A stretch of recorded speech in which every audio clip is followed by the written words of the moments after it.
नमस्कार दोस्तों आइए एक बार फिर से आप सभी लोगों का हमारे YouTube चैनल पर हार्दिक स्वागत है।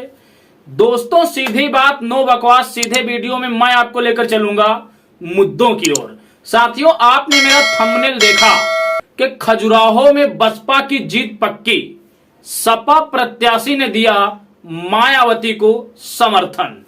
तो दोस्तों इसी मुद्दे पर इस वीडियो में आगे हम बात करेंगे, लेकिन उससे पहले थोड़ी बात कर लेते हैं बहुजन समाज पार्टी से जुड़ी आज की एक बड़ी खबर पर। आपको बताता चलूं, दूसरे चरण के लिए सभी पार्टियां अब पूरी तरीके से चुनाव प्रचार में जुट चुकी हैं।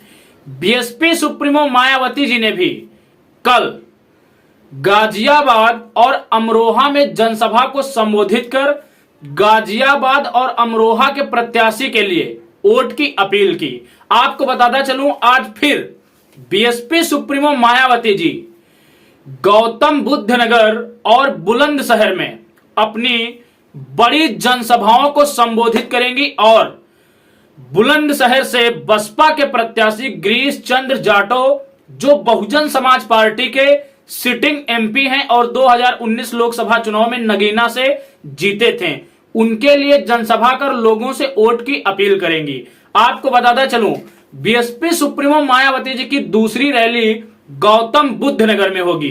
गौतम बुद्ध नगर से बसपा के प्रत्याशी राजेंद्र सोलंकी, उनके लिए भी बहुजन समाज पार्टी की सुप्रीमो मायावती जी गौतम बुद्ध नगर में चुनावी जनसभा को संबोधित कर राजेंद्र सोलंकी के लिए जनता से वोट की अपील करेंगे। आपको बताता चलूं, गौतम बुद्ध नगर बहुजन समाज पार्टी का गढ़ रहा है और यहां पर बहुजन समाज पार्टी ने अपने शासनकाल में बहुत ही अच्छा काम किया है। इसकी गणना खुद बसपा के प्रत्याशी राजेंद्र सोलंकी ने की है। साथियों, अब हम चलते हैं थंबनेल के अनुसार।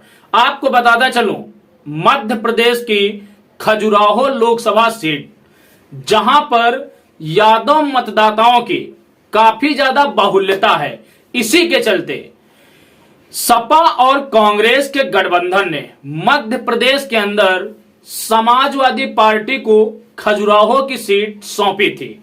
आपको बताता चलूं, खजुराहो सीट पर इंडिया ब्लॉक की ओर से सपा प्रत्याशी ने अपना पर्चा भरा था, लेकिन किन्हीं त्रुटियों के चलते सपा प्रत्याशी का पर्चा खजुराहो लोकसभा सीट से खारिज हो चुका है, उनका नामांकन निरस्त हो चुका है। ऐसे में साथियों, जो खजुराहो लोकसभा सीट की लड़ाई है, अब वो सीधे सीधे बीजेपी और बसपा के प्रत्याशी के बीच हो चुकी है, क्योंकि वहां पर अन्य किसी दल से कोई भी प्रत्याशी मैदान में नहीं है। अगर है भी कोई तो निर्दलीय है। साथियों, ऐसे में एक बहुत बड़ा सवाल यह उठ रहा है कि सपा और कांग्रेस का जो वोटर है, वहां पर इंडिया ब्लॉक के प्रत्याशी की गैर मौजूदगी में किस ओर झुकेगा। आपको बताता चलूं, बहुजन समाज पार्टी ने खजुराहो से कमलेश पटेल को अपना उम्मीदवार बनाया है। साथियों, कमलेश पटेल एक कृषक परिवार से संबंध रखते हैं और ये 4 भाई हैं। चारों भाइयों में कमलेश पटेल राजनीति में सक्रिय हैं और इनके 3 भाई कृषि का काम ही करते हैं। साथियों, खजुराहो के अंदर यह एक बहुत बड़ा प्रश्न बन चुका है कि इंडिया ब्लॉक के प्रत्याशी का पर्चा निरस्त होने की वजह से जो खजुराहो की लड़ाई है, अब वो सीधे तौर पर बसपा और भाजपा के बीच हो चुकी है।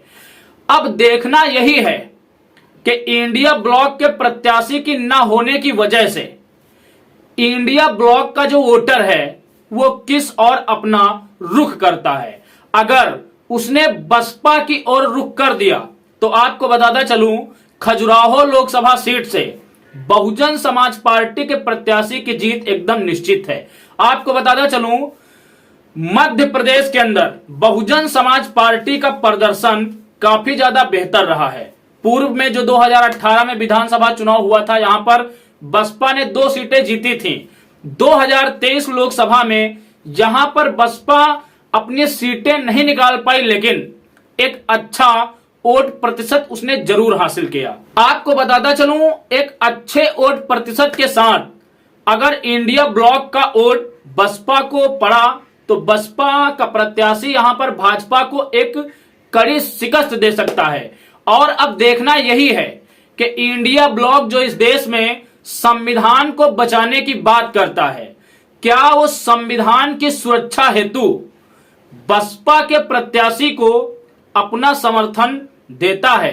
अगर वो ऐसा करता है खजुराहो लोकसभा सीट पर, तो इनकी नियति भी एकदम स्पष्ट हो जाएगी देश की जनता के सामने।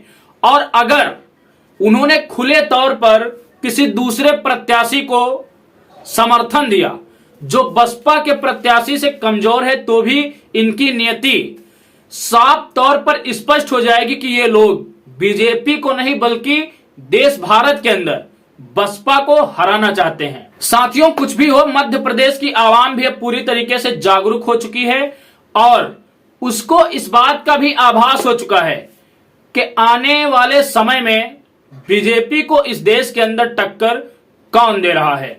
फिलहाल दोस्तों, मध्य प्रदेश की खजुराहो लोकसभा सीट पर जनता की अब अग्नि परीक्षा है कि बीजेपी वर्सेज बसपा की इस लड़ाई में वो किसके साथ जा रहे हैं। दोस्तों, इस वीडियो में इतना ही।